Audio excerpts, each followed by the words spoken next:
How's everybody? How's everybody doing? Everybody all right? I hope everybody's okay. Hope the vibrations are still strong. We are still strong. And anxious to see you.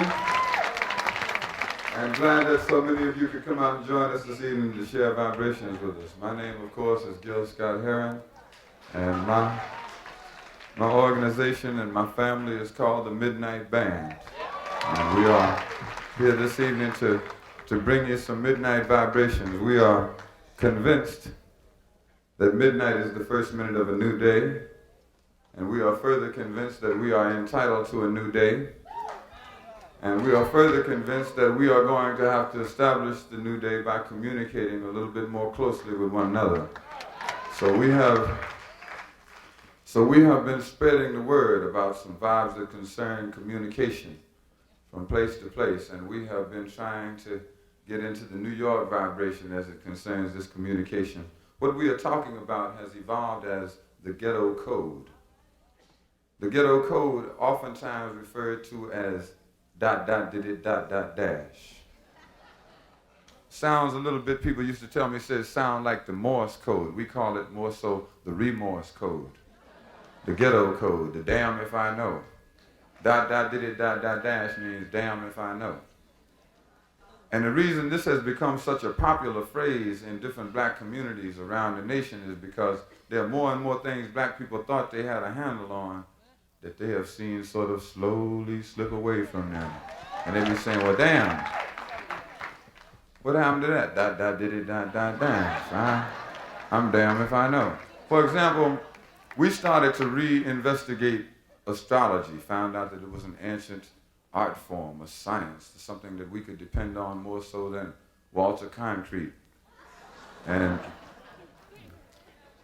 got into a vibration related to how the things were done in terms of astrology. Sun's over here, moon's over here. People started to memorize their charts, organize them, their days, their planting, their reaping, etc. Then they found out somebody had been messing with the calendar. Because there's a month in our calendar called July that was slipped in there to honor Julius Caesar. There's a month in our calendar called August that was slipped in there to honor Augustus Caesar. And there's a month in our calendar called September, which is the 7th month. It means 7th in Latin, but it is the 9th month in our calendar. People start saying, well, damn, ... They found out Octo, involving themselves with the Romance languages. Octo means 8. Ocho, very similar to Ocho, October, the 10th month. Nove, or Nueve for 9, November, the 11th month. Dese, or Diez for 10, December, the 12th month. ... Damn if I know. And I believe that the problem has originated right here in February. Nothing personal for those of you born in February, but there is something wrong with February. I have been watching February closely, and I have never quite been able to get a grasp on where February is coming from. Because it would seem that it take at least 30 days for it to be a month. The precedent has been established by the other 11 months having all at least 30 days. February, you get 28, 3 years in a row. If you make it, you get a bonus. February 29th. Why don't they make that January 32nd? March 30th. It's because they know there's something wrong with February, and they're trying to even it out while nobody looking. ... It's just like if somebody was to give you 4 weeks and say, here, you have 4 weeks of your very own. You take them home, unwrap them, you find out one of the weeks only has 5 days. It's not that you have anything against that week. It's just that you know white folks ain't gonna be no weekend. You're gonna go home Friday night, get up the next day, Monday, you're gonna have to go right back to work. You say, well, ...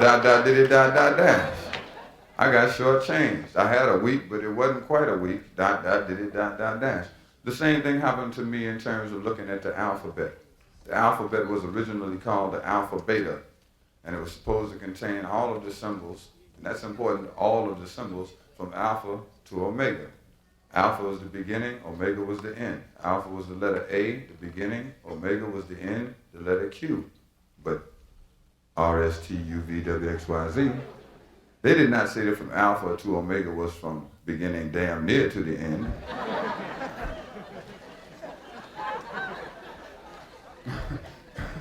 They said from beginning to end. I took their word for it. The end was Omega, and that's Q, and they got all these extra letters, which means there may be some words out there that don't mean nothing. Somebody very soon may come up to you using the alphabet as it was originally intended, from Alpha to Omega, and say something like, dot dot diddy dot dot dash. Damn if I know. I ain't got the papers. The letter I would like to go into with you very briefly is the letter C. It is one of my favorites. It's very underrated in terms of letters. You know, very few people sit around and comment on the virtues of the letter C. But it is the first letter in cash money. It is the first letter in Constitution. And it is the last letter in music. It is the first letter also in CIA. The CIA and FBI, their noses pressed against our window pane, ears glued to our telephone. Why won't they leave us alone? Dot dot diddy dot dot dash. Damn if I know. CIA and FBI, noses pressed against our window pane, ears glued to our telephone. Why won't they leave us alone? Trying to pick up on the ghetto code. Old-fashioned ghetto code, you remember, you used to jump on the telephone and say, hey, Breeze, other me is Ann, how you feel, Zia? Is everything all right? Well, why don't you tell me about this PSI that needs out? You going? Breeze, why don't you bring me a near Zika BSI?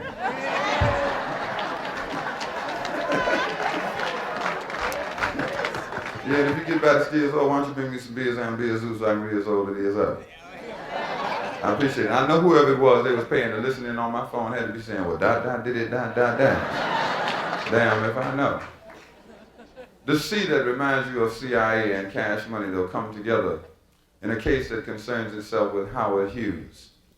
The CIA gave Howard Hughes $400 million cash money, give or take $1 million or $2 million, we understand, and told Howard Hughes that he was to build a salvage ship. The salvage ship was going to be called the Glomar Challenger. And the Challenger was going to go out in the Pacific to try and recover a Russian submarine that sank in 1968. The reason our government was so interested in this submarine was because of the C code books on board. We assumed that Howard Hughes indeed did build this ship and equipped it with a giant magnet. We would not assume that Howard come back with a little bitty magnet for all that money. But the submarine that sank to the bottom of the Pacific had broken into 3 parts. The magnet went down, brought up the first part of the submarine, had on board 70 dead Russian sailors. Well, no real advantage there. I mean, it hadn't been worth a dime to the Russians. I mean, whatever it is, net ruples. Whatever it is Russians say when that means they ain't putting up a dime. Which means that in certain instances we could see ourselves having been overextended. Magnet went down, brought up the second part of the submarine, had on board 2 bombs, 2 warheads, 2 Polaris-type warheads, 2 nuclear weapons. Point is that this country already has plenty of bombs. Matter of fact, they have little bombs, big bombs, round ones, and square ones, and have been stockpiling them for quite some time, to the point where they now have damn near 1 bomb for every individual. And if you don't like the way they're running things and you call them up and tell them, they may send you yours. Neutron, old Tron, whichever kind of Tron, electron. The vibe related to the third part of the submarine and the important and mysterious Russian code books. But before the magnet could go down to get the third part, somebody said, hey, wait a minute. You know, that Russian submarine went down in 1968. And we've been trying to pick it up now for the last 6 years. And everybody knows that when you lose your code books, you change your code. Which means that for $400 million, we had recovered 70 dead Russian sailors, 2 bombs we did not need, and perhaps Russian code books for codes the Russians weren't even using anymore. Somebody said, why in the world we spend all that money? Somebody else said, dot, dot, did it, dot, dot, dash. Damn if I know. Cash money may not be what you need right through here.